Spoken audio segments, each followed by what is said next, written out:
अच्छा एक बात बताइए, हम छोटी सी चर्चा से आगे बढ़ाते हैं कहानी को। किसी भी संख्या को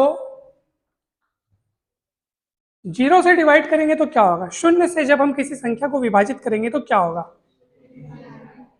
इन्फिनिटिव आएगा। ये आपको कैसे पता चला? और इन्फिनिटिव का अर्थ क्या होता है ये आप मुझे बता दीजिए। अनंत। अच्छा चलिए बताइए, जैसे मैं 12 को 3 से भाग दिया तो मेरे पास 4 आएगा। क्यों ऐसा? मतलब 12 के आप 3 बार करोगे भाग तो 4 आएगा, यानी कि 3 3 3 3 कितने बार? तो यहां ऐसा क्या हो रहा है जो अनंत आ रहा है? 12 को, देखो 12 को 3 से भाग दे रहे हैं, ठीक है? किससे भाग दे रहे हैं? 3 से भाग दे रहे हैं तो 4 आ रहा है ना? 3 से भाग देने का मतलब क्या है?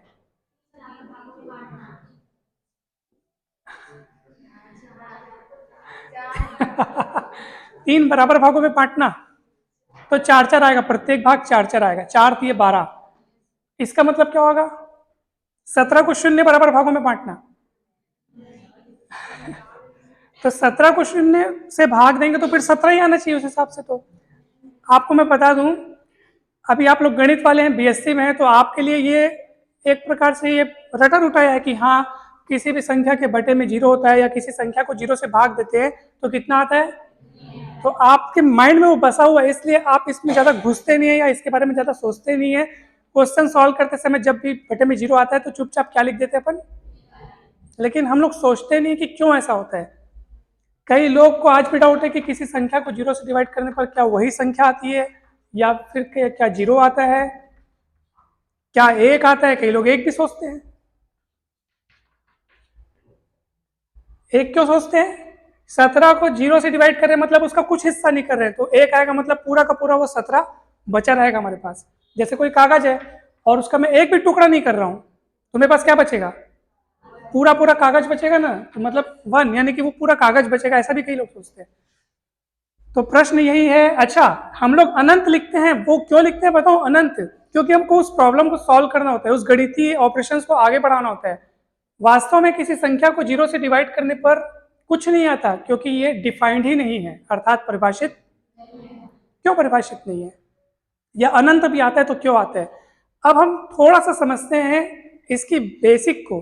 किसी संख्या दूसरी संख्या से डिवाइड करने का अर्थ क्या है? जैसे एग्जाम्पल के लिए चलिए, मैंने 12 को 3 से डिवाइड किया, ठीक है? 12 को किससे डिवाइड किया? तो डिवाइड करने का अर्थ क्या है पता है आपको? बांटना। भाग देना मतलब क्या होता है? चलिए बांटते हैं। अब बांटने का काम होता है घटाने से। कैसे? ध्यान से देखिए, आप 12 में से 3 को घटाते जाइए, देखते हैं कितने बार तक आप उसको 0 तक पहुंचते हैं। चलिए पहले 12 में से 3 घटाओ, कितना बचेगा? 9 में से फिर 3 घटाओ, 6 में से फिर 3 घटाओ, और फिर 3 में से 3 घटाओ। कितने बार ये काम हुआ? इसलिए 12/3 कितना आता है? आई बात समझ में? तो भाग करने का बेसिक यही है कि आप उस चीज को उसमें से घटाते जाओ, और ये देखो कि ये प्रोसेस कब तक जा रहा है, जब तक कि आपके पास कुछ ना बचे, जब तक कि आपके पास। अब चलो मैं 0 से डिवाइड करने का सोचता हूँ और यही काम करूंगा और देखता हूँ। अच्छा देखो घटते जा रही है, 9 फिर 6 फिर 3 फिर कितना हुआ? घट रहा है कि नहीं घट रहा है? अब ये ऑब्वियस सी बात है सर, अगर ये घट रहा है मतलब कभी ना कभी जाके 0 होगा। जैसे मैं 16/2 कर दिया, हमको पता है 8 आने वाला है, लेकिन 8 आया कैसे? तुम बार बार 2 को घटाए हो। कितने बार घटाना पड़ेगा? 8 बार। 16 में तो गया 14, 14 में तो गया 12, 12 में तो गया 10, 10 में तो गया 8, 8 में तो गया 6, 6 में तो गया 4, 4 में तो गया 2, और 2 में तो गया 0। कितने बार हुआ ये काम? इसलिए 16/2 8 आता है। आप कहेंगे सर ये छोटी छोटी बात है। छोटी बात है, मगर आपको कोई पूछ दिया कि 0 से डिवाइड करने पर क्या होता है, तो पूरा पता होना चाहिए कि क्या होता है। अब चलिए मैं 0 से डिवाइड कर रहा हूं, कोई भी संख्या ले लो आप ऊपर, जैसे मैं 17/0 कर दिया। चलो 17 में से यही काम करूंगा यहाँ पे भी। 17 में से 0 घटाओ, जैसे 12 में 3 घटाया तो 9 आया। आगे लेके हम उसी को बढ़े, 9 को मैं आगे बढ़ाया, फिर 3 घटाया, कितना आया? फिर 6 को लेके आगे बढ़ा, 6 में 3 घटाया, कितना आया? फिर 3 को लेके आगे बढ़ा। तो ऐसे ही आपको आगे बढ़ना है। चलो 17 को लेके आगे बढ़ो, फिर 0 घटाओ, फिर 17 को लेकर, तो आप समझ गए होंगे क्या होने वाला है। ये काम आप कितने बार करोगे तो जीरो आ जाएगा यहाँ पे। जैसे यहाँ घटते घटते जीरो आ रहा था ना, ये भी घटते घटते जीरो आ जाए ऐसा मैं चाहता हूं, तो ये काम मुझे कितने बार करना पड़ेगा? अनंत बार करोगे तब भी नहीं आएगा। आई बात समझ में? ये प्रोसेस कभी थमने वाला है ही नहीं, आप करते जाओ करते जाओ। इसलिए शून्य से विभाजन का कोई अर्थ वो अपरिभाषित है, तो हम लोग अनंत लिख देते हैं। आ रही बात समझ में आपको? तो शून्य से विभाजन को भी समझना एक अपने आप में गणित में घुसने जैसा ही है। गणित जब आप ना किसी भी चीज, अब हो सकता है आप क्योंकि गणित वाले हैं, मगर आप गणित के साथ साथ बहुत सारे विषय भी पढ़ते हैं। जिस चीज में आपको आपकी पसंद है, आप उस चीज को बेसिक को पढ़ो, आपको बहुत मजा आएगा। रामानुजन संख्या किसको बोलते हैं बताइए? क्यों बोलते हैं बताइए? 1729 क्यों बोलते हैं रामानुजन संख्या 1729 को? हाँ बेटा, हाँ बता।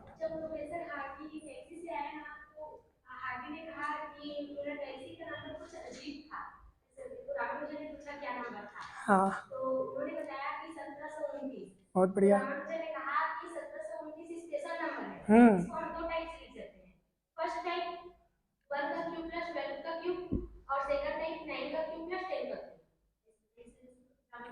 बहुत बढ़िया, एक बार तालियां बजाने के लिए।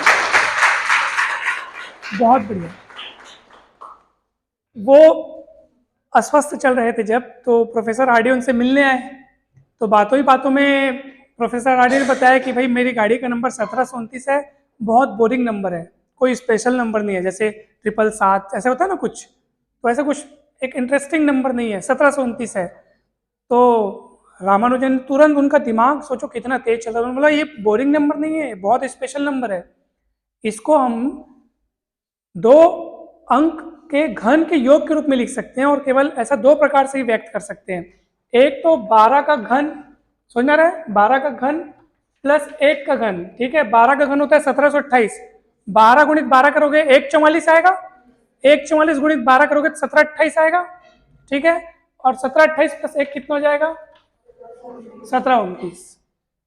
तो ये एक तरीका हुआ। और दूसरा तरीका क्या है?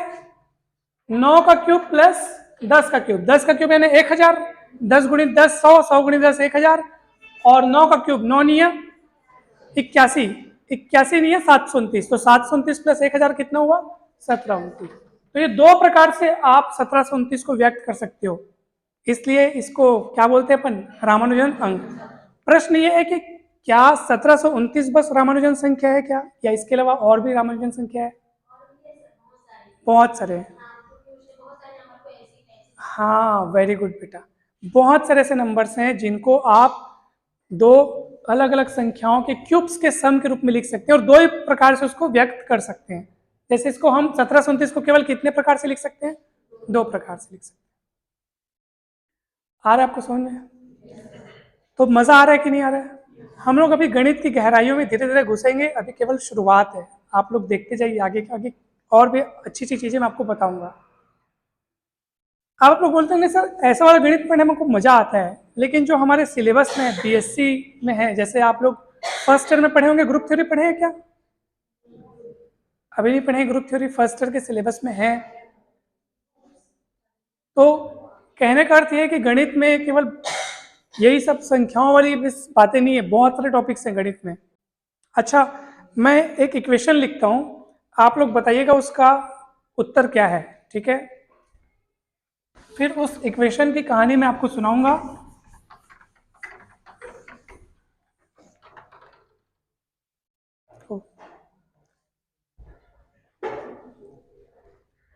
आप लोग चाहे तो अपने कॉपी पेन का इस्तेमाल कर सकते हैं, ठीक है, इसको आपको हल करना पड़ सकता है, थोड़ा समय लग सकता है। चलिए ये चलते जा रहा है ना, देखो समझो इसको। 1 + 2 रूट ओवर क्या लिखा है? 1 प्लस, फिर क्या लिखा है? रूट ओवर 1 प्लस, फिर क्या लिखा है? 1 + 5, और ये चलते जा रहे हैं अनंत पदों तक। ये तो आप बोलोगे सर तो कठिन लग रहा है, कैसे सॉल्व करें इसको? ये रामानुजन का ही क्वेश्चन है, जो इंडियन मैथमेटिकल सोसाइटी के एक जर्नल में उन्होंने पब्लिश किया था, और 6 महीने तक वेट किया था कि कोई मुझे इसका उत्तर भेजे, तो किसी के द्वारा उत्तर नहीं आया, तब उन्होंने स्वयं इसका उत्तर दिया था। इसका उत्तर क्या है बताऊं? 3। कितना?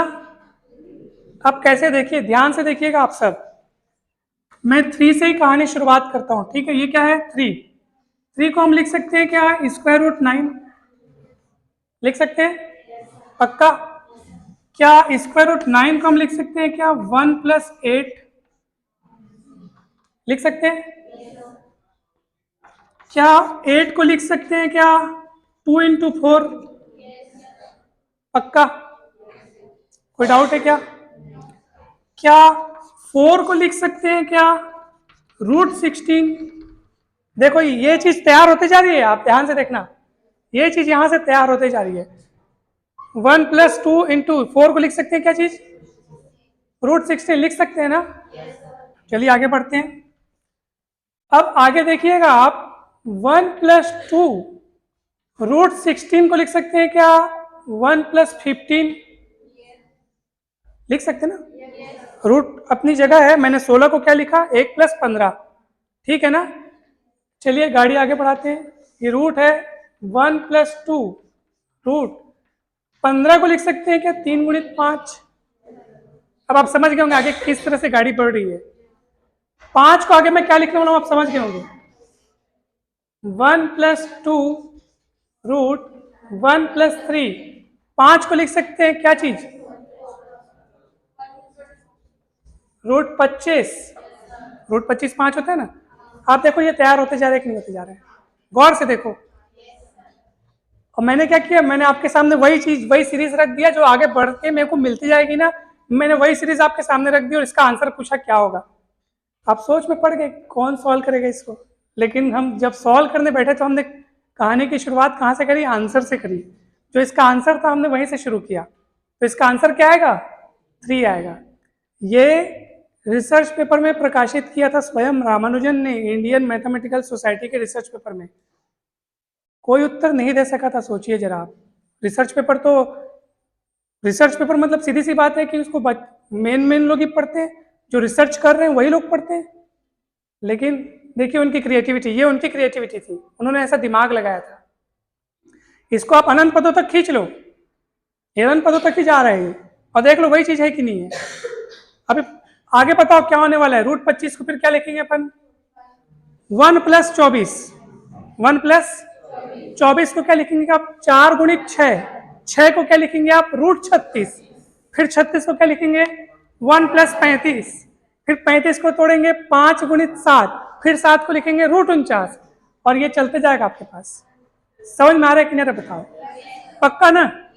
इसमें कुछ कहीं पे छल तो नहीं है। कहने का अर्थ ये है, यही गणित है। जो गणित की जो बोलते हैं ना कला, वो यही है कि आपको ऐसा लगे, अच्छा जब तक मैं ये नहीं बताया था तब तक आपको ऐसा लग रहा था सर ये क्या कठिन टाइप का आप दे दिए हो, बहुत कठिन है ये। आप क्या ये BSc लेवल का है क्या? इसमें हम कर क्या रहे हैं?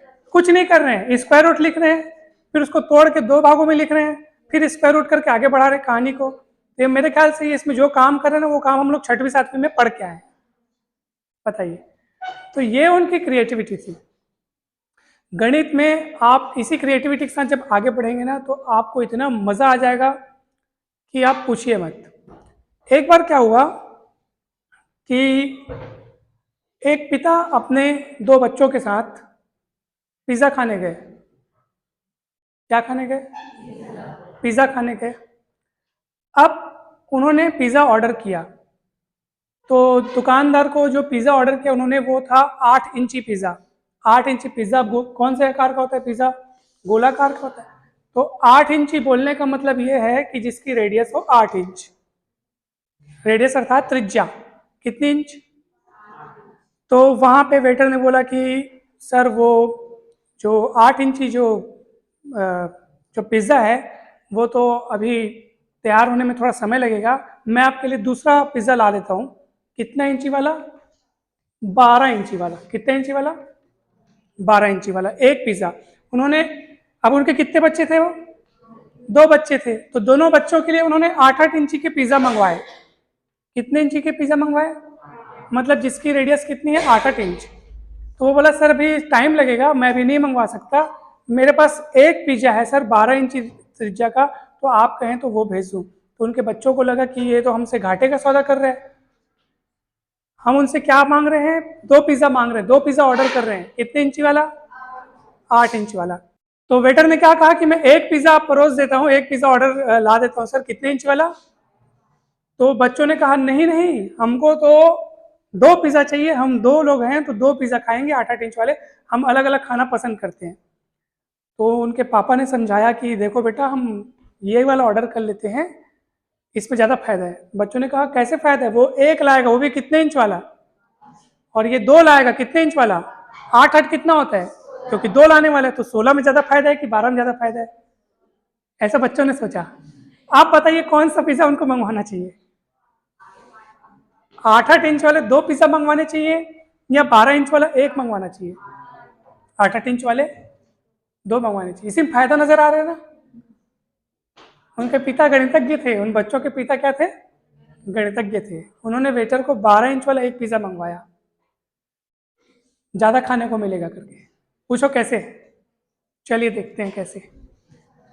8-8 इंच वाले 2 छोटे पिज़्ज़ा अगर वो लाता, अगर वेटर क्या लाता? 8-8 इंच वाले कितने पिज़्ज़ा लाता? तो अपन देखते हैं कि उसमें पिज़्ज़ा का मटेरियल उनको कितना मिलता। पिज़्ज़ा गोलाकार होता है, चकती के आकार का, डिस्क के आकार का होता है, ठीक है। क्षेत्रफल निकालते हैं, क्या निकालते हैं? वृत्ताकार होता है। क्या होता है वृत्त का क्षेत्रफल? पाई आर स्क्वायर। सरल सा सूत्र है। कितने पिज्जा लाया वो? मतलब पहला ऑप्शन उनके पास क्या था? 8-8 इंच के 2 पिज्जा खाने का, सोचो जरा। और दूसरा 12 इंच वाला। चलिए देखते हैं, अगर उन्होंने 8-8 इंच के 2 पिज्जा ऑर्डर किए होते तो टोटल उनके पास कितना सारा पिज्जा आ जाता? चलिए देखते हैं। पाई आर का स्क्वायर, आर यहाँ पे कितना है? 8 का स्क्वायर, 8 अट्ठे 64, 64 पाई। मगर ये एक पिज्जा का है, लेकिन 8-8 इंच के कितने पीसे थे? तो क्या होगा? 8 अट्ठे 64 दूनी 1 28 पाई, ठीक है ना। आप लोग खुद बोले सर 8-8 इंच का 2 टक मंगवा लो, ज्यादा फायदे में रहोगे। अब देखते हैं 12 इंच वाला। चलो उसका क्षेत्रफल निकालो। पाई आर का स्क्वायर, 12 का स्क्वायर कितना होता है? 144 पाई। अब बताओ कौन ज्यादा है? 144 पाई, और ये क्या है? 128 पाई। ये गणित की क्रिएटिविटी है। किसमें ज्यादा फायदा नजर आ रहा है? तो आप अब मैं आपको बताऊं, आपने भी सोचा यही वाला, सर 8-8 इंच के 2 पिज्जा मंगवाते हैं, ज्यादा फायदे मिलेंगे। तो आपने केवल 8 को देखा, वर्ग को नहीं देखा। वृत्त का क्षेत्रफल निकालने में वर्ग, त्रिज्या का क्या होता है? त्रिज्या का वर्ग आता है ना, पाई आर का वर्ग, तो त्रिज्या का वर्ग आ रहा है। वर्ग करने से चीज पूरा चमत्कार हो गया वहां पे। 8 का वर्ग 2 बार जोड़ोगे और इधर 12 का वर्ग 1 बार लिखोगे, कौन ज्यादा रहेगा? 12 का वर्ग 144 रहेगा।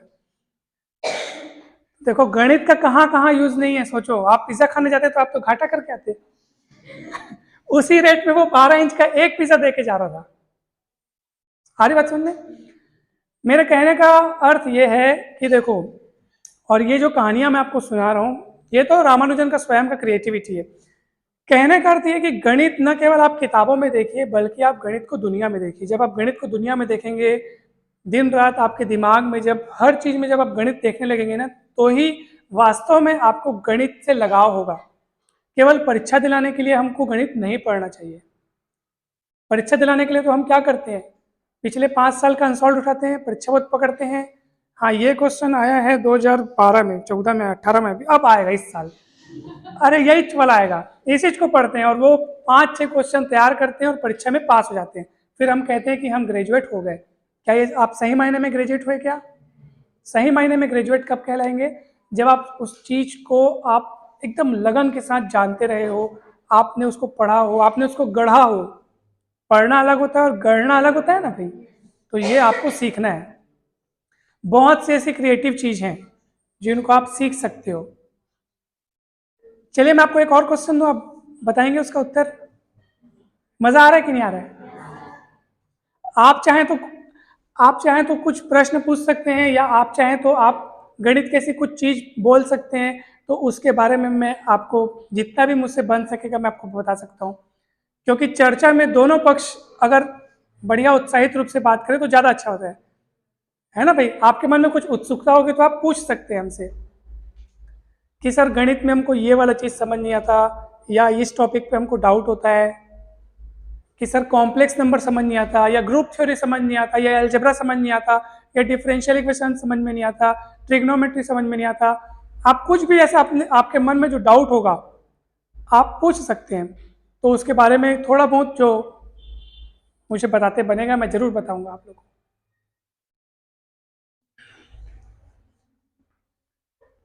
अच्छा एक बात बताओ, चलो आप लोग नहीं पूछ रहे तो मैं ही पूछ लेता हूँ।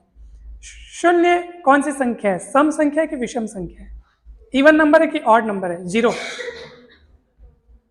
दोनों है। कितने लोग बोल रहे हैं कि वो दोनों है?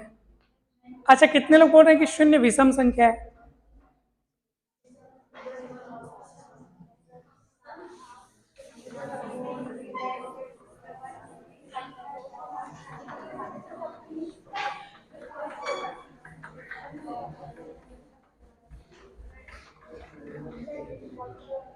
हाँ बताइए। सम संख्या है? कैसे पता चला बताइए जी। शून्य विषम संख्या है कैसे पता चला?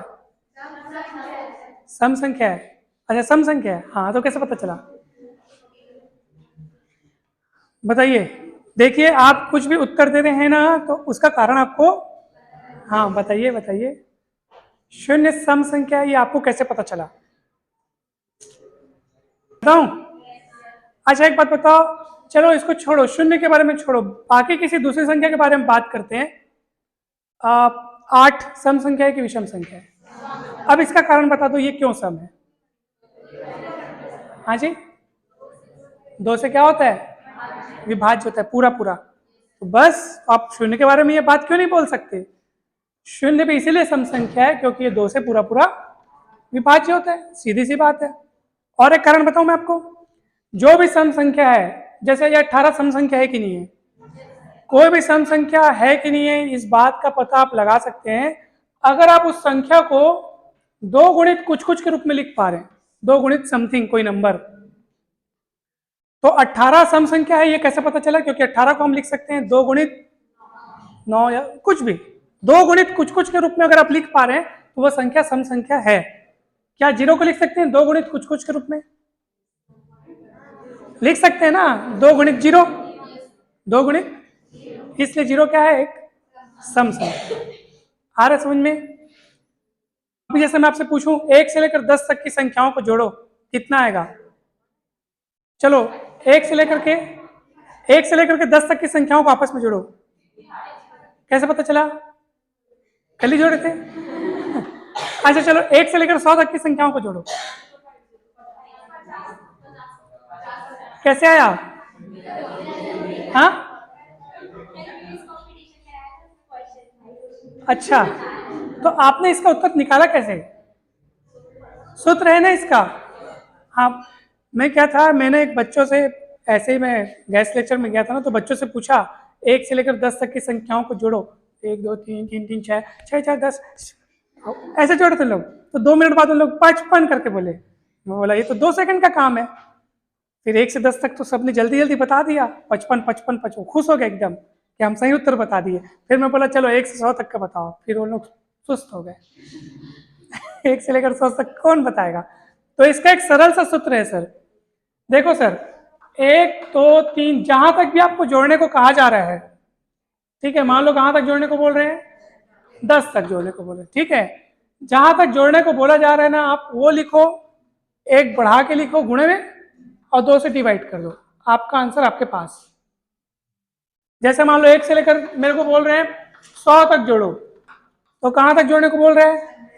तो 100 लिखो, एक बढ़ा के लिखो, आंसर। समझ में आ रहा है? थोड़ा सा अपन एक कदम आगे बढ़ते हैं, मैं वर्गों का योग लिखता हूं। चलो अब मेरे को एक बात बताओ, 1 का वर्ग, 2 का वर्ग, 3 का वर्ग, इसको मैं अगर 10 का वर्ग तक ले लूं तो इसका आंसर कितना आएगा? कितनों को इसका उत्तर नहीं, देखो सीधा सीधा जोड़ने से तो कौन नहीं जोड़ सकता, सीधा सीधा जोड़ोगे आप 4 9 36 ऐसे ऐसे करते जाओगे तो जोड़ सकते हो कैलकुलेटर लेके। एक बार में उत्तर अगर आप दे सको इसका, एक बार में फॉर्मूला बताओ। 50 आएगा इसका उत्तर? वाह ये अच्छा, आप सोच रहे होगे 1 से लेकर 100 तक में 50 50 आता है, ये वर्ग है अरे भाई इस 1 से लेकर 100 तक में 1 2 3 4 5 6 7 8 9 10 सब आए हैं क्या? इसमें सब आए हैं क्या? 1 के बाद सीधा 4 आ रहा है, 4 के बाद सीधा, तो बीच के नंबर तो क्या हो गए, छूट रहे हैं ना, तो कैसे उतना ही आ जाएगा बताओ भला? बात समझ में आ रही है? यहाँ पे आपको 9 के बाद कौन मिलेगा? 10 मिलेगा क्या? कौन मिलेगा? 16, क्योंकि वो कौन रहेगा? 4 का वर्ग। 16 के बाद सीधे कौन मिलेगा?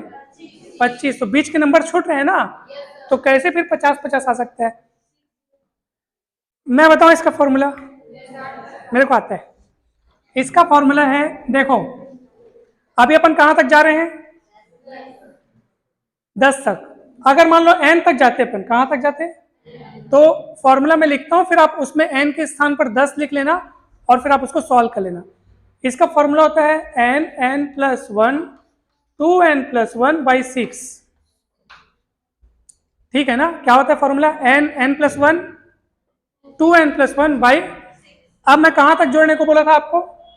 10 के वर्ग तक। तो आप इसमें n की वैल्यू 10 रख दो, चलो रख देता हूं 10, फिर 10 प्लस 1 यानी 11, फिर 2n मतलब 10 दूनी 20 और 1 और बाई 6 कर दो, 3 से डिवाइड चला जाएगा, 3 दूनी 6, 3 सत्ते 21, 2 1 कम 2, 2 पंचे 10, 7 पंचे 35 और गुणित 11, तो 330 और 55 385। समझ में आया कि नहीं है? आ रहा है ना? तो आप सॉल्व कर लो, देखो चेक कर लो कहीं मैं सही तो नहीं बनाती हूँ, देखो मतलब कहीं गलत तो नहीं हो गया, ये देखो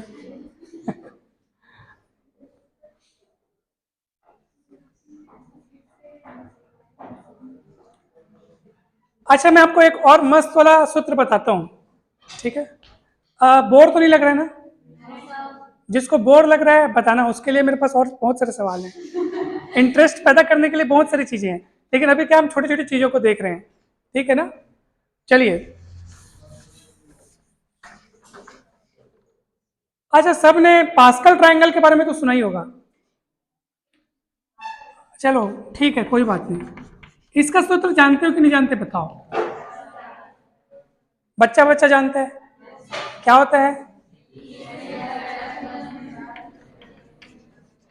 कई लोग ये पहले बाद में लिख लेते हैं, कोई दिक्कत नहीं, चलो इसका सूत्र बताओ।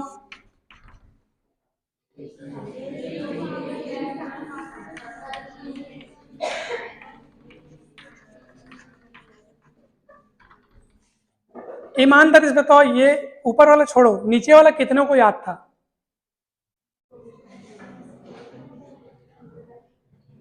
ठीक है, बहुत अच्छी बात है। कितनों को याद है?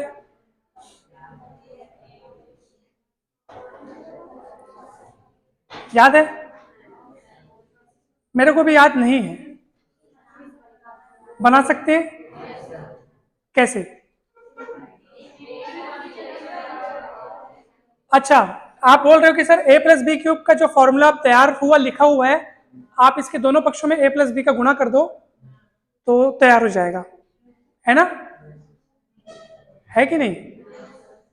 मैं लिखूं इसका सूत्र? देखो ध्यान से,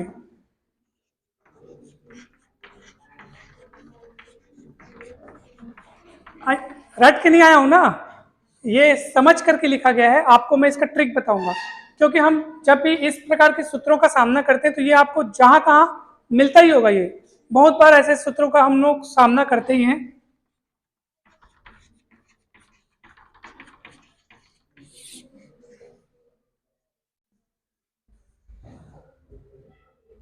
ये इसका सूत्र है, ये 4 क्या 40 घात भी दोगे तो मैं आपको एक लाइन में लिख के दिखा दूंगा।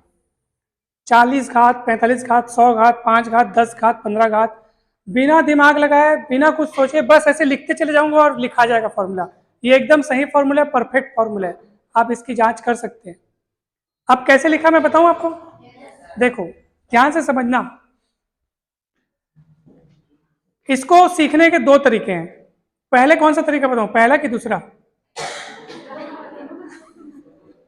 ठीक है, तो पहले मैं पहला तरीका बताता हूं, फिर बताऊंगा दूसरा तरीका।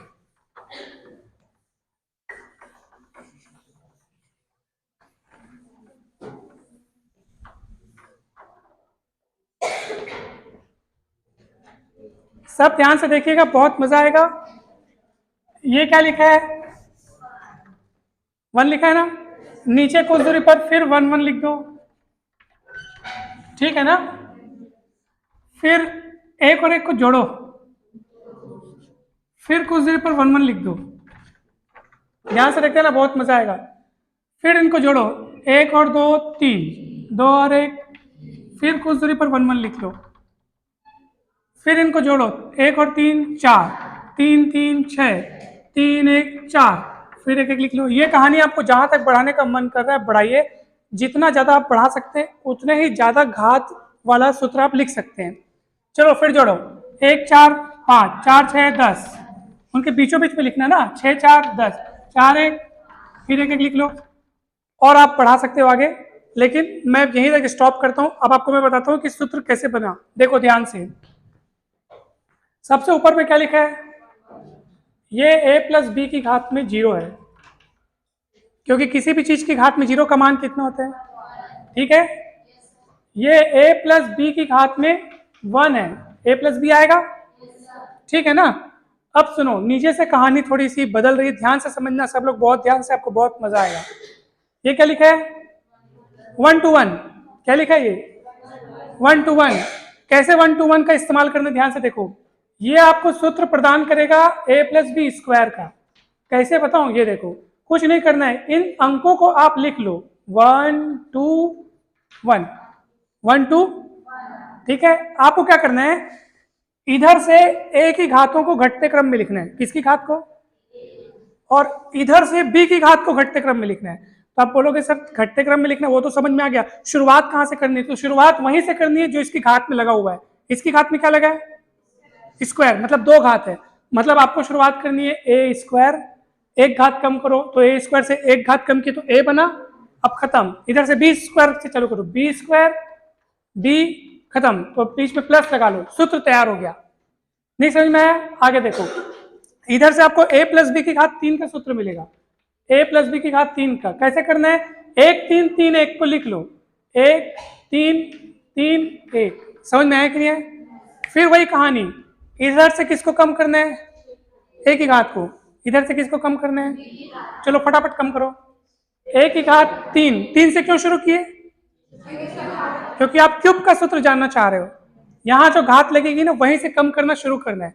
a की घात 3, फिर एक कम करो, फिर एक और कम करो, पावर घटाते जाओ, एक पावर आ गई, अब छोड़ दो, इधर कुछ नहीं मत लिखना। अब इधर से b को कम करो, B cube, B square, B, खत्म, बीच में प्लस लगा दो, सूत्र तैयार है ना। मजेदार। और ये तैयार करने में कोई मेहनत लगी क्या, हमको बताओ फटाफट। अच्छा, ये कौन से शेप में बन रहा है? पास्कल ट्रायंगल, इसी को बोलते हैं। देखो इसको तैयार करो, अब ये कौन सा सूत्र बनेगा? कैसे बनेगा? 1 4 6 4 1, लिख दो। क्या करना है बताओ? a की पावर को घटते क्रम में, और इधर से फटाफट घटाओ, हो गया ना। b4 b3 b square b, खत्म, सूत्र तैयार।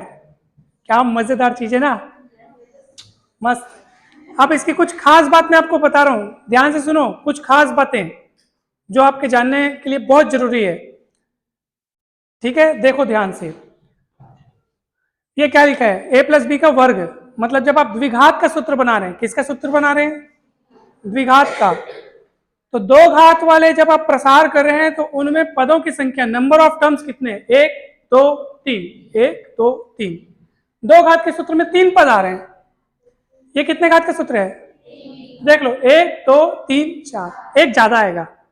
3 घात वाले सूत्र में 4 पद आएंगे, 2 घात वाले सूत्र में 3 पद आएंगे, 4 घात वाले सूत्र में कितने पद आएंगे? चेक कर लो है कि नहीं है।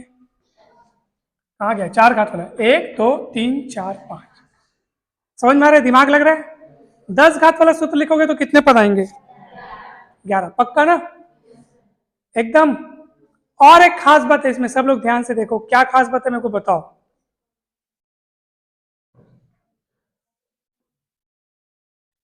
कौन सी खास बात है मेरे को बताओ आप। सोचो सोचो।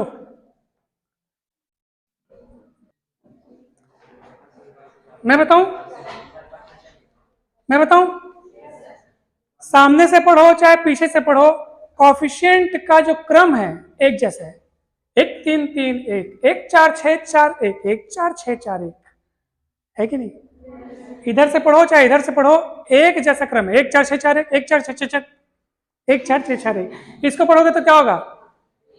1 5 10 10 5 1। समझ में आ रहा है? फिर आगे क्या आएगा बताऊं? आगे क्या आएगा?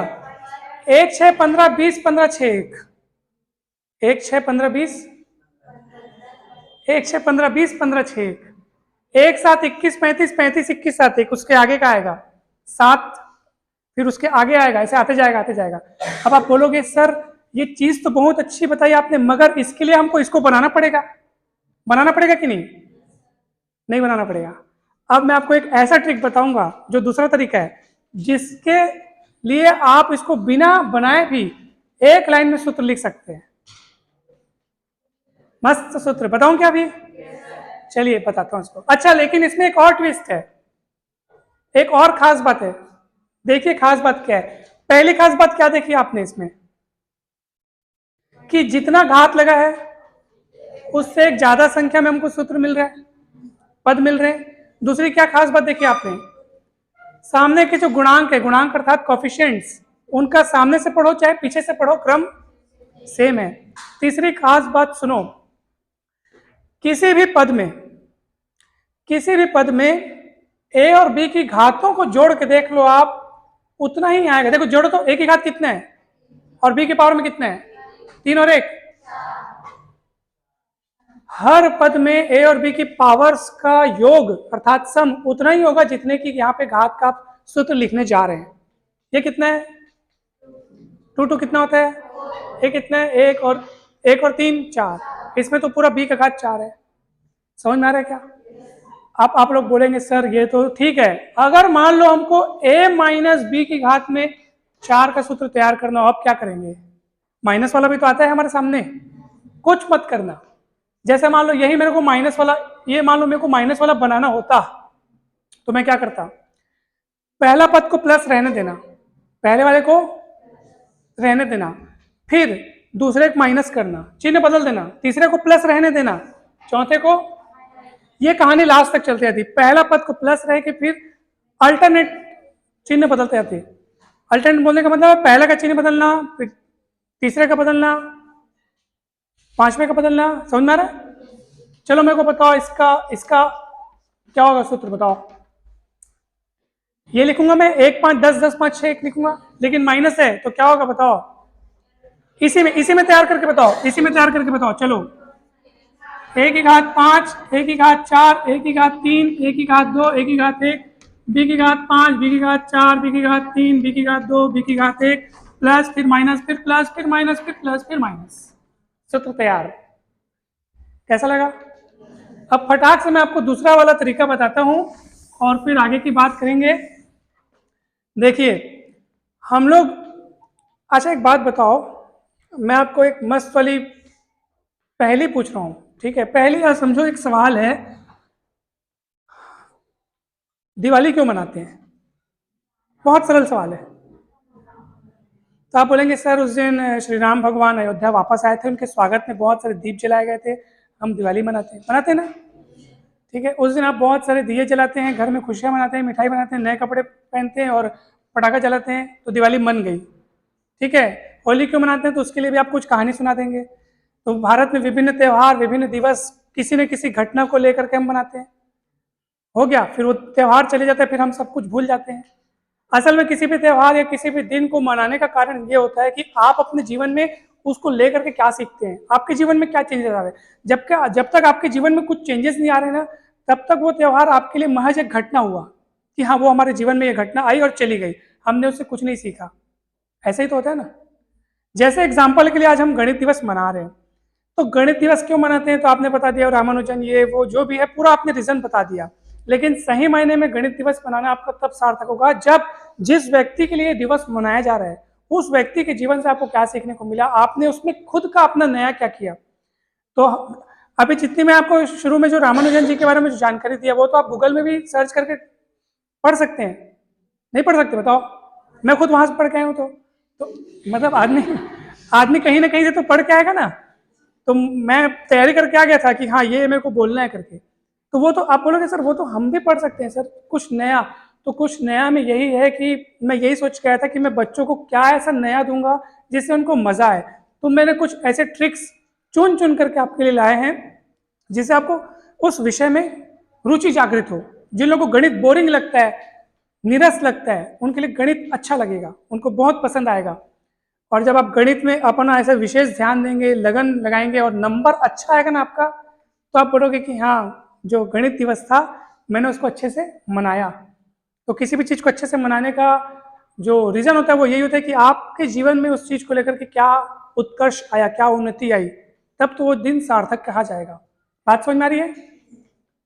तो मैं बताने वाला था दूसरा तरीका। चलो कौन सी घात का बताऊं, आप बताओ। 5 घात का, 4 घात का, 6 घात का, 10, 20, 25, 100 घात का, जो भी आप बोलो। चलो 5 घात का देखते हैं, ठीक है। ज्यादा लंबा घात भी बना सकते हैं, ज्यादा समय लगेगा, हमको ट्रिक समझने से मतलब। चलो देखो इसका दूसरा तरीका क्या है। बिना कोई ऐसे ट्रायंगल का फोटो वोटो नहीं बनाएंगे, कुछ नहीं लिखना है, खाली एक लाइन में सूत्र लिखा जाएगा। देखो शुरुआत कहां से करनी है आपको। पहले कौन लिखा है और ये क्या लिखा है? चुपचाप एक घात में 5 लगा दो बिना किसी को बताए, किसी को मत बताना, ठीक है। अब क्या करना है सुनो, ये जो 5 लिखा है उसको सामने लिख दो, ठीक है। अब भैया इधर कौन है? सिर्फ ए है, बी आया क्या यहाँ पे? तो बी को भी मौका देना पड़ेगा कि नहीं? तो बी को मौका देने के लिए ए को एक कम कर दो, ए की घात कितना लिखो, उसके बदले में बी एक बढ़ा दो। बात समझ में आ रही है?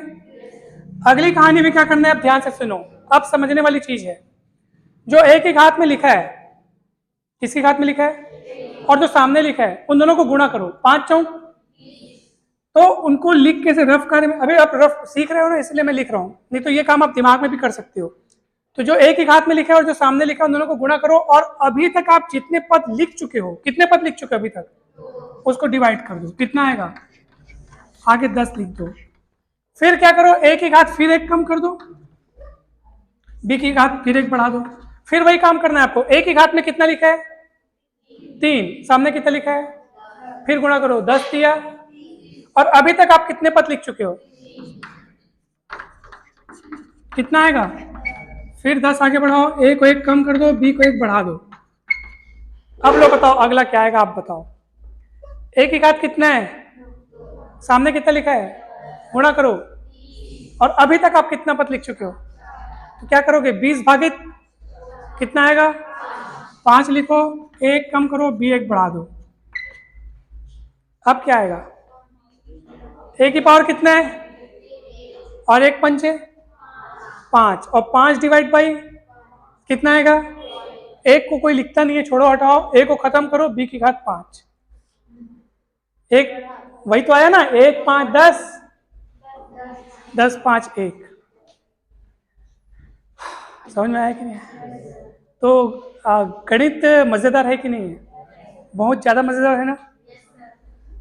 तो बस आप लोग कुछ पूछे नहीं, मैं बोलता चला गया, आप लोग को कुछ पूछना चाहिए, मजा आता है। कुछ क्वेश्चन आंसर होते हैं ना तो मजा आता है। ज्यादा से ज्यादा क्या होता, आपके प्रश्नों का उत्तर मैं नहीं दे पाता, और क्या होता, लेकिन मेरे को मजा आता, फिर उन प्रश्नों का उत्तर मैं ढूंढता, तो इससे मेरे भी नॉलेज में वृद्धि होती है ना भाई। तो आप लोग पूछ सकते हो, डरो मत, डरो मत कि सर बता पाएंगे कि नहीं बताएंगे, वो मेरी चिंता है, आप लोग पूछो बस।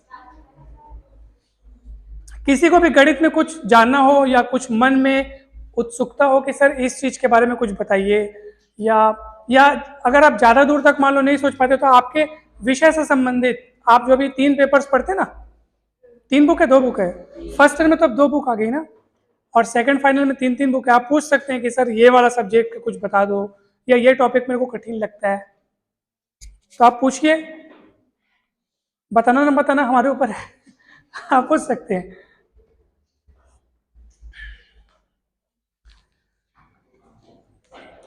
गणित में ट्रिक्स को, फॉर्मूलों को अच्छे से समझाने के लिए मैं, और साथ ही साथ बीएससी के कुछ टॉपिक्स, बीएससी के टॉपिक्स और कॉम्पिटिटिव मैथ्स जो होता है, आगे चल करके आप लोग जब बीएससी पास कर लोगे उसके बाद आप कॉम्पिटिटिव एग्जाम की तैयारी करोगे ना, बीएससी एमएससी करोगे, competitive exam SSC PSC banking railway, ये सब चीज़ के लिए हमने अपना एक यूट्यूब चैनल बनाया हुआ है, आप लोग जरूर उसे देखिएगा। इस नाम से हमारा यूट्यूब चैनल है, मुकेश केजीएच नाम से। लगभग 600 से ज़्यादा वीडियो अपलोड हो चुके हैं, आप लोग देखिएगा। आपको किसी भी टॉपिक पे कोई भी डाउट हो तो बिंदास आप हमसे पूछ सकते हैं, ये हमारा नंबर है।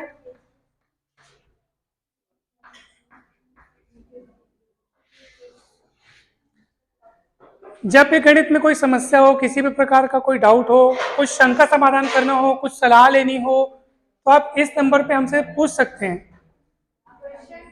हाँ, क्वेश्चन पूछ सकते हैं। ये आपके सर हमारे मित्र हैं, जो वर्मा सर है ना, हमारे मित्र हैं। ये खैरागढ़ कॉलेज से ही पढ़े हैं, मैं भी वहीं से पढ़ा हूँ, तो हम दोनों बहुत ही अच्छे मित्र हैं। इस तो आप ना, या आप लोग इस, हाँ बेटा,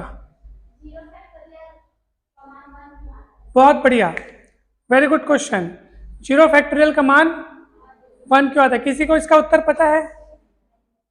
मेरे को पता है।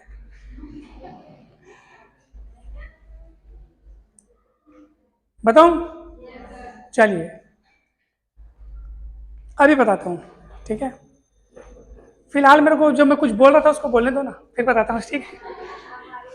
मेरे को 2 मिनट का और प्रचार करने दो थोड़ा। ये मेरे चैनल का नाम है, आप लोग बिल्कुल देखें।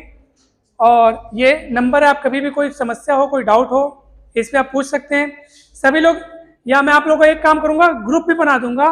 कभी भी मैं कुछ चीज़ बनाऊंगा, कुछ नया फॉर्मूला या कुछ नया ट्रिक्स, तो मैं आपको इस पर भेज दूंगा, आप जरूर उसको देखें।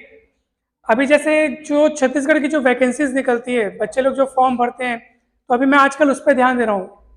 जो हमारा कॉम्पिटिटिव मैथ्स होता है, संख्या पद्धति के वीडियोस काफ़ी सारे बन चुके हैं, हर टॉपिक में शॉर्टकट ट्रिक। अभी तो मैं जितना बताया हूँ ना, ये वही बताया हूँ जो अचानक अचानक मेरे माइंड में आते जा रहा था।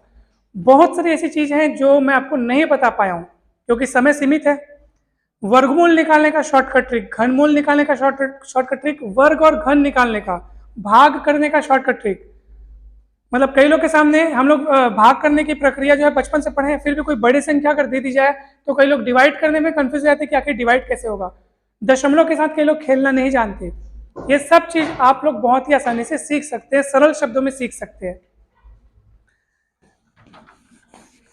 तो आप लोग जरूर विजिट करें, और आप चैनल को सब्सक्राइब करेंगे तो आपको नोटिफिकेशंस मिलेंगे। और ऐसा ना सोचिएगा कि ये तो यूट्यूबर है सर कर।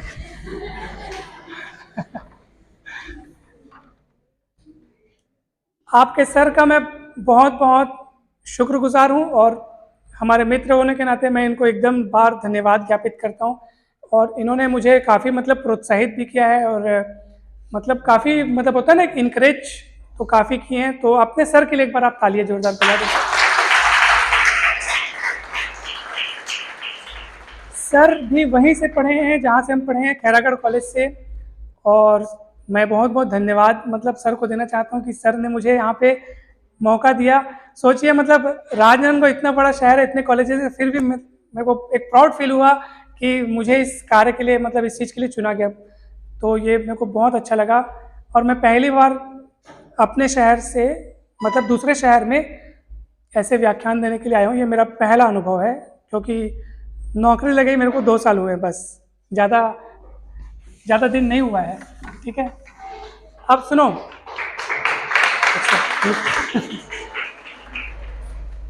हाँ सुनिए मेरे बात ध्यान से। आपने एनसीआर के बारे में सुना होगा, कक्षा 11वीं में पढ़े हैं, परमुटेशन एंड कॉम्बिनेशन, अर्थात क्रमचय संचय, ठीक है ना। एनसीआर मतलब होता है एन दी हुई वस्तुओं में से आर वस्तु को छांट कर बनाए हुए संचयों की संख्या। जैसे एन दिए हुए बॉल्स हैं, एन दी हुई बॉटल्स हैं, उनमें से आपको कितनी वस्तुएं उठानी है? तो उनको चुनकर कितने संचय बनाए जा सकते हैं, उनके प्रकार, ये एनसीआर होता है, ठीक है ना। इसका सूत्र आप सब जानते होंगे, कौन कौन इसका सूत्र जानता है बताओ मेरे को।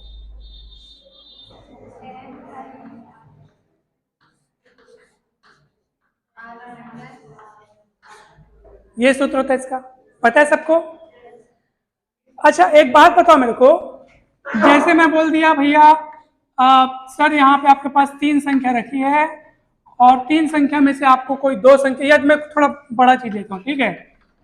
ABCD कितने लेटर्स मैंने लिया, अब मैं बोलूंगा मेरे को 4 लेटर्स में से 2 लेटर्स को आप चुनो और कितने प्रकार से आप अपना कलेक्शन तैयार कर सकते हो।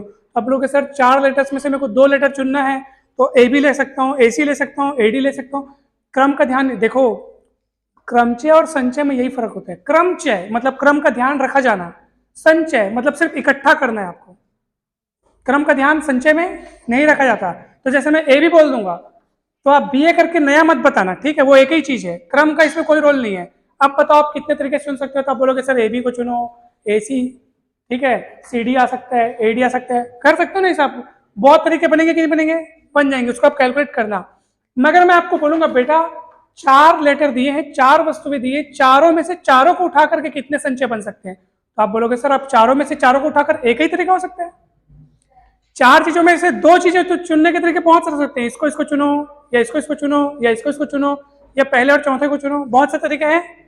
लेकिन मैं क्या बोला आपको, मैं 4 में से चारों को उठा करके कितने तरीके हो सकते हैं, एक ही तरीका, आप चारों को उठाइए बस। कितना तरीका, इसका अर्थ यह है कि n वस्तुओं में से r वस्तुएं न उठाओ सर, n में से पूरा का पूरा n उठाओ, मतलब r की जगह आप क्या रख दो, n रख दो।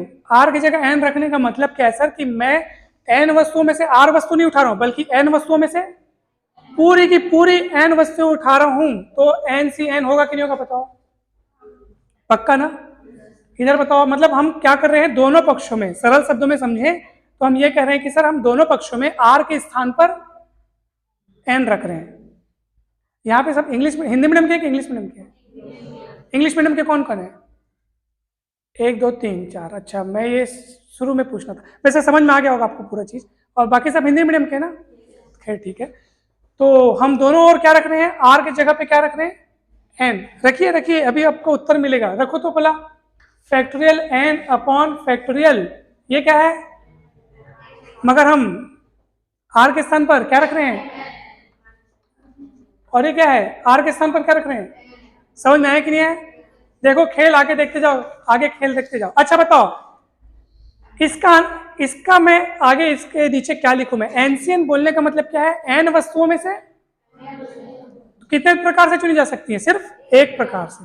4 वस्तु में से 2 वस्तुएं या 3 वस्तुएं चुनने के बहुत सारे प्रकार हो सकते हैं, इन दोनों को चुनो, उन दोनों को चुनो, उन दोनों को चुनो, पहला चौथा चुनो, पहला तीसरा को चुनो, दूसरा चौथा को चुनो। लेकिन 4 वस्तुओं में से अगर मैं चारों को चुनने बोलूं, सिर्फ एक प्रकार है, यानी कि इसकी वैल्यू कितनी हो गई, आगे लिखता हूं मैं, इसकी वैल्यू 1 हो गई, ठीक है ना। चलो आगे बढ़ो, ऊपर नीचे कौन कौन कट रहा है बताओ, फैक्टोरियल एन कट गया, क्या बचेगा 1, नीचे factorial n minus N, factorial 0, cross multiply कर दो, फैक्टोरियल 0 गुणित 1, और इधर क्या बचेगा, सिद्ध हो गया। फैक्टोरियल 0 का मान 1 क्यों होता है, वही हम लोग को सिद्ध करना था ना, हो गया सिद्ध, हाँ हो गया हो गया सिद्ध। सोचो, तो आप अगर बेसिक क्लियर रखोगे आप, तो कहीं का भी कोई भी, चाहे वो ट्रिकी क्वेश्चन हो चाहे लॉन्ग क्वेश्चन हो, आप उसका सॉल्यूशन बना सकते हो। हाँ जी, बहुत बढ़िया, देखो बहुत अच्छा क्वेश्चन है। जो मैं ट्रिक बताया था उसका जस्ट उल्टा है। मैंने क्या बताया था, अपन किसी संख्या को 0 से डिवाइड करते हैं तो वो डिवाइड नहीं होता है, लेकिन अपन 0 आती है। बहुत अच्छा, देखो आप मुझे एक बात बताओ, ठीक है, अच्छा मैं मिटा दूं, चैनल का नाम नोट किया ना आप लोग, हाँ भी ठीक है।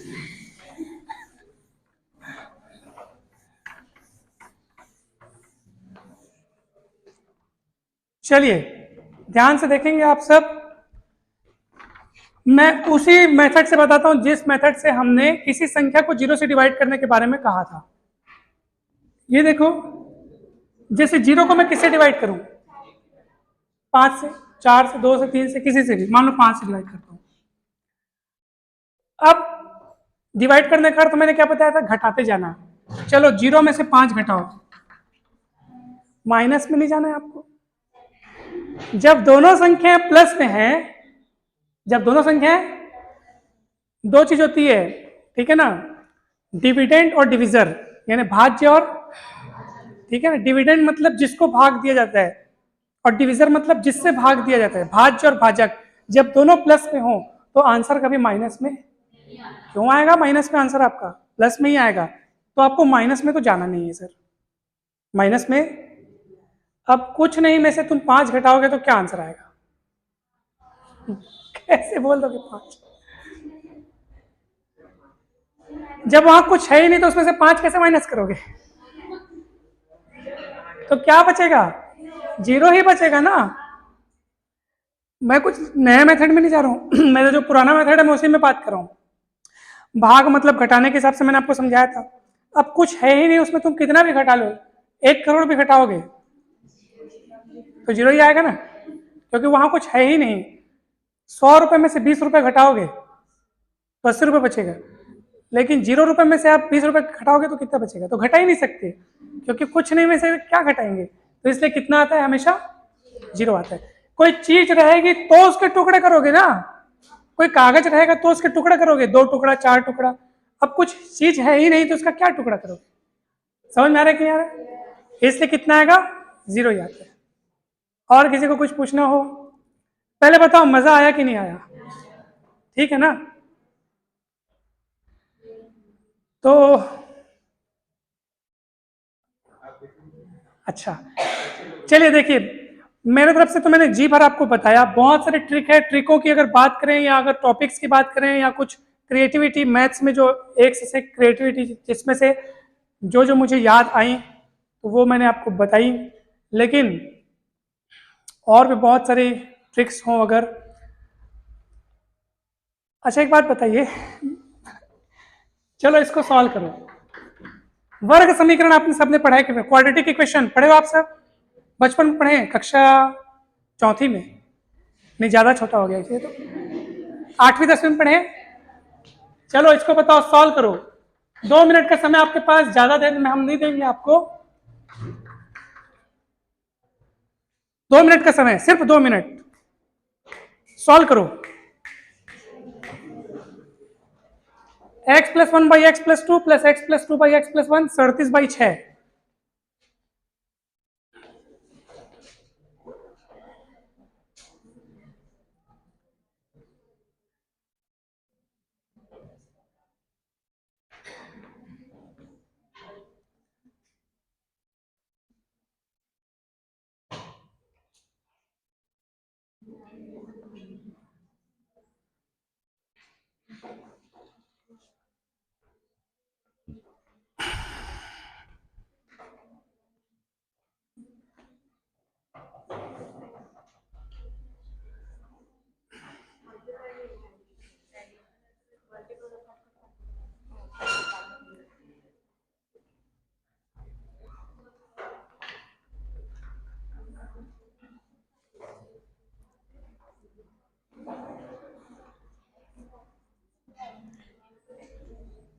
कई लोग 3-4 लोग मिलकर सॉल्व कर रहे हैं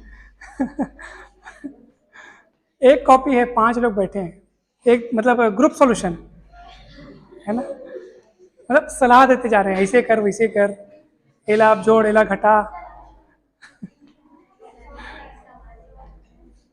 5-10 मिनट।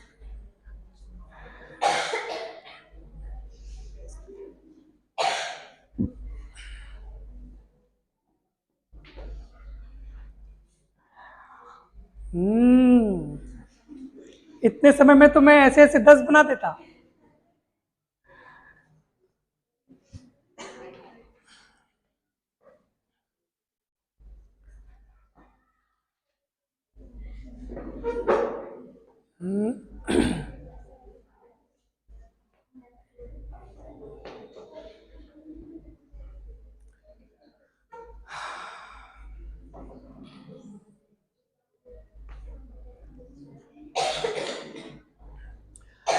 हाँ तो बताइए, बन गया? नहीं बना? वाह, अरे ये तो बहुत सरल है। आप भले ही लॉन्ग मेथड, जो आपका जो पारंपरिक विधि है, ट्रेडिशनल मेथड है, आप उसी से बनाइए ना। आपने क्या किया होगा, मैं अभी देखा कई लोग एलसीएम निकाले, फिर वो क्रॉस मल्टीप्लाई किए, फिर वो उसको फॉर्मूले में तोड़े, फिर इसको इधर ट्रांसफर किए, उसको उधर ट्रांसफर किए, फिर जोड़ना घटाना चल रहा था। यही चल रहा है ना, तभी तो समय लग रहा है। फिर क्यों नहीं बन रहा? आप आंसर लाइए ना। समय की चिंता मत करो, अभी ज्यादा लेट नहीं हुआ है। आप सभी को लेट हो रहा है क्या? देख लो, आपको एक बहुत बढ़िया बढ़िया चीज मिलने वाली है। जब मैं वहां से यहाँ आया हूँ 40 किलोमीटर चल के, मतलब गाड़ी चला के, तो आप लोग तो यहीं के हैं, तो आप लोग को तो धैर्य रखना ही चाहिए।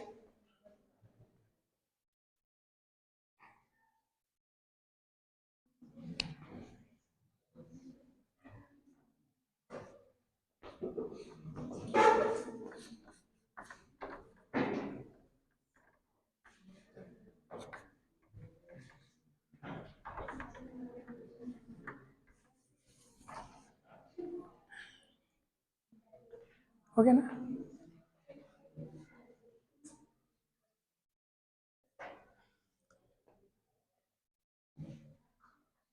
और कंटिन्यू करें कि हो गया? क्या हो गया?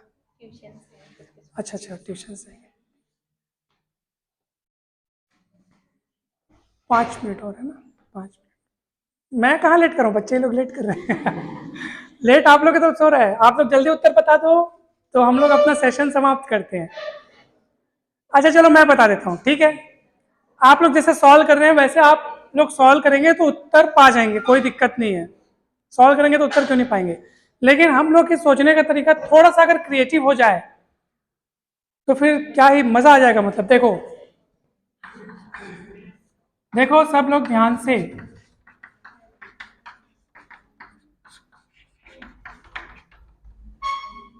ये कितना लिखा है? 37/6।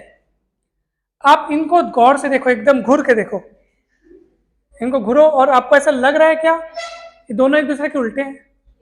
ये लिखा है x+1/x+2, वो लिखा है x+2/x+1, यानी दोनों एक दूसरे के व्युत्क्रम है, रेसिप्रोकल है। तो इसको भी आप वैसे सोच सकते हो क्या? 6×6 = 36 + 1 37/6 है कि नहीं?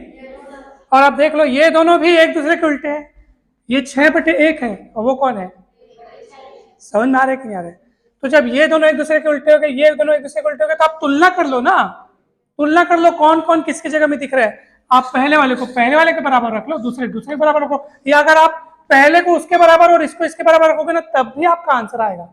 देख लो, विश्वास नहीं है तो आप x+1/x+2 बराबर कितना रखोगे? 6, और इसको इसके बराबर रख लेना, ठीक है? x+2/x+1 1/6। सॉल्व कर लो आप।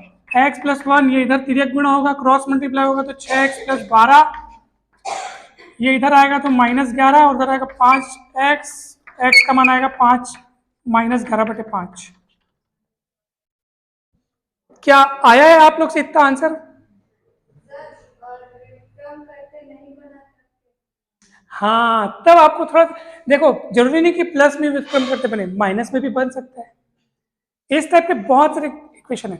इसको समझाने के पीछे मेरा उद्देश्य ये था कि आप न पारंपरिक विधि से हट करके थोड़ा अलग अगर आप सोचना सीख गए तो गणित आपके लिए बहुत सरल बन सकता है। उसमें से जस्ट एक नमूना या एक एग्जाम्पल था। ऐसे बहुत सारे क्वेश्चन हो सकते हैं। कॉम्पिटेटिव एग्जाम में बोलते हैं ना, 1 घंटे में 100 प्रश्न एसएससी वाले लोग कैसे सॉल्व करते हैं। तो वो लोग सोचियो जरा, अगर ये कोई इक्वेशन उनके परीक्षा में आता और उन लोग ऐसे ही सॉल्व करते तो 1 घंटा मतलब 60 मिनट में 100 प्रश्न वो फिर कैसे बना पाते? तो उसके लिए ऐसे दिमाग लगाना पड़ता है हमको, ठीक है ना? तो ये था आज का हमारा सेशन, और आप सभी को बहुत बहुत धन्यवाद, आपने अटेंड किया। साथ ही साथ मैंने आपको जो नंबर दिया है, आप उस पर कभी भी कुछ पूछ सकते हैं, कोई दिक्कत नहीं है। आप कभी भी अपनी बात रख सकते हैं। आपको कुछ डाउट हो, कुछ आपको पूछना हो तो आप पूछ सकते हैं। तो चैनल का नाम आप सबको याद हो गया होगा, क्या है? एक और बात, सबसे खास बात, सबसे बड़ी बात जो मैं आपको बताने वाला हूँ, कई बच्चे ऐसे होते हैं जो पढ़ाई में अच्छे होते हैं, कैचिंग पावर अच्छा होता है, अच्छा पढ़ते हैं, मगर हो सकता है वो प्रॉब्लम आप लोग के साथ भी हो। क्या आप लोग के साथ ऐसा होता है कि जैसे जैसे परीक्षा पास आने लगती है, आप लोगों से पढ़ाई नहीं होती है, समय होता है, लेकिन हम या तो घबराते हैं या तो नर्वस हो जाते हैं, या पता नहीं ऐसा कुछ होता है कि हमसे एन उसी समय पढ़ाई करने का मन नहीं लगता। एन उसी समय होता है कि हम जब पढ़ते हैं ना, तो हमको दुनिया भर की बातें उस समय याद आती है। वो ऐसा हुआ, ये ऐसा हुआ, ऐसा वैसा, ऐसा वैसा। कब याद आता है ये? वो भी जब आप पढ़ते हो तब। मोबाइल चलाते टाइम याद नहीं आता? आता है कि याद? सहेलियों से गुफ्तगू करते टाइम वो याद नहीं आता, लेकिन पढ़ते टाइम हमको याद आता है। तो परीक्षा के समय हम अपने स्ट्रेस लेवल को कैसे मेंटेन करें, जल्दी से कैसे याद रखें, कम समय में अच्छे से कैसे पढ़ें, टाइम टेबल कैसे मैनेज करें, इन सभी के लिए भी हमने वीडियोस बनाए हुए हैं। आप उनको भी देख सकते हैं। ये आपको मेरे एक अलग चैनल पर आपको दिखेंगे। साथ ही साथ जरूरी नहीं कि पढ़ाई से रिलेटेड, एक इंसान होने के नाते हम अपने जीवन में अनेक मनोवैज्ञानिक भावों से होकर गुजरते हैं। डर क्यों लगता है, गुस्सा क्यों आता है, इन सब को अगर जो इंसान मैनेज कर दिया, सेल्फ डिसिप्लिन कैसे बनाए रखें, मेंटेन उसको कैसे करें, किसी के साथ मिले तो कैसे बात करें, घर में जब बहुत शोर होता है तो मेहमानों पर गुस्सा आता है क्या आप लोगों को? बहुत ज्यादा गुस्सा आता है। उस समय कैसे डील करें, मतलब हर प्रकार की पर्सनालिटी डेवलपमेंट से रिलेटेड मोटिवेशनल वीडियोस जो है अपलोड होते हैं। मैं आप लोग को बता दिया रहता हूँ, उस चैनल का भी नाम है,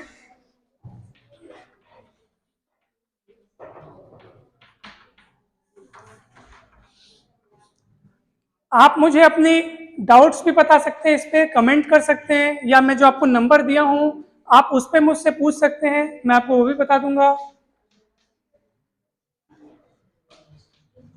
ये अलग चैनल है, उससे वो स्टडी वाला चैनल था, ये मोटिवेशनल चैनल है। ठीक है ना? अच्छा बताओ, आप लोग अपना माइंड रिलीफ करने के लिए, स्ट्रेस कम करने के लिए, मूड फ्रेश करने के लिए क्या करते हो? कोई खेलता होगा, कोई मोबाइल चलाता होगा, कोई चैटिंग करता होगा, कोई गाने सुनता होगा। म्यूजिक में किसको किसको इंटरेस्ट है? कोई इंसान नहीं होगा जिसको म्यूजिक में इंटरेस्ट। बस वो कोई गा करके, कोई गुनगुना करके, कोई सीटी बजा करके, हर कोई अपना जो म्यूजिक में अपना इंटरेस्ट दिखाई देता है। तो मेरा एक सर ठीक है ना? तो असल में क्या है कि जैसे आपके पास कुछ होगा तो आप बोलते हो ना कि लोग ये जाने, जैसे हमारे पास कुछ अच्छी चीज होती है तो हम बोलते हैं ना कि लोगों को ये पता चले। तो मेरा एक चैनल म्यूजिक वाला भी है। उसमें मैं अपने म्यूजिक वीडियो अपलोड करता हूँ। उसमें भी लगभग 600 से ऊपर वीडियो अपलोड हो चुके हैं, मेलोडिका प्ले करते हुए, माउथ ऑर्गन प्ले करते हुए, वायलिन प्ले करते हुए, और उसके बाद मोबाइल पियानो प्ले करते हुए। तो मैं आप लोगों को उस चैनल का भी नाम बता देता हूँ। तो उस चैनल का नाम है म्यूजिकल मुकेश।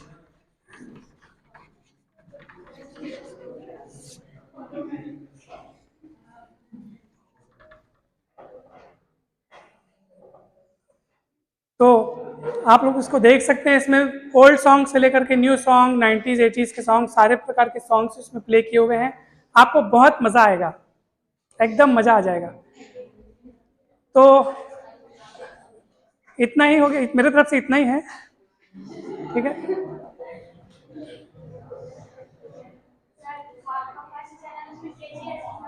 केजीएच मतलब खैरागढ़। जैसे राजनांदगांव को शॉर्टकट में आरजेएन लिखते हैं ना, बिलासपुर को बीएसपी, रायपुर को आरपीआर, दुर्ग दुर्ग को क्या लिखते हैं, डीआरजी, वैसे खैरागढ़ को केजीएच। तो शहर भी फेमस होना चाहिए ना भाई। तो हमारे तरफ से आज का ये सेशन मेरी ओर से तो समाप्त होता है। आप लोगों को अगर कुछ पूछना हो तो बिंदास पूछ सकते हैं। ठीक है ना?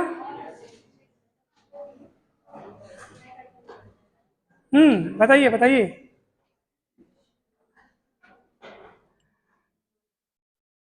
बहुत अच्छा सेशन रहा हम सबके लिए।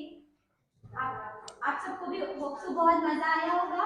इतनी अच्छी ट्रिक्स बहुत ही शॉर्ट टाइम में सर ने बहुत अच्छे से हमें समझाया है, और हम आशा करते हैं कि आप सभी इस तरह यूज करेंगे, और आप कॉम्पिटिटिव के लिए इस तरह से नेट पे भी बहुत सारे ट्रिक्स आपके लिए अवेलेबल है। सर ने चैनल्स दिए हैं यूट्यूब के, उसे भी देखिए। कीजिएगा आप सभी, ठीक है।